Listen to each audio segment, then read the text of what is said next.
12 каманд з дэпартамента аховы, следчага камітэта, унутраных войск і іншых структур Міністэрства ўнутраных спраў краіны прыехалі ў Брэст змагацца за перамогу. Арганізатар спаборніцтва – областное управление департамента аховы.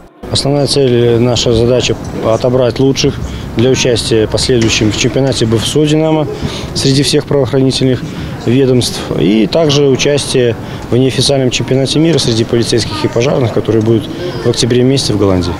Максим Лук'янчык у міні-футбольным чэмпіянаце ўдзельнічае не ў першы раз. Як і ўсе прадстаўнікі каманды Брэсцкага абласнога ўправлення ўнутраных спраў настроены толькі на перамогу. Дзеля яе будзе рабіць усё магчымае. Понятно, что соперники сильнее, опытнее нас, но, опять же, мы просто так сдаваться не будем. Мы же Брестская крепость, будем стоять за свой родной Брест, за всю Брестскую область.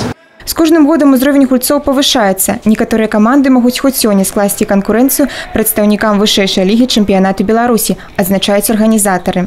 Проходила подготовка команды, прошли сборы, которые мы готовились именно к этому турниру, чемпионат МВД. Готовились очень серьезно, будем настраиваться только на победу.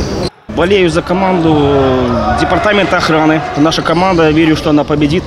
У нас очень сильная команда.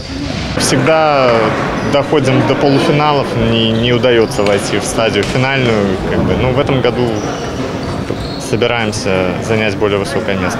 Усё яшчэ наперадзе і перамога, і расчараванне. Спаборніцтва будзе праходзіць некалькі дзён і завершыцца 8 чэрвеня. Ганна Буйкевіч, Сергей Масвічук, тэлерадыёкампанія «Брэст».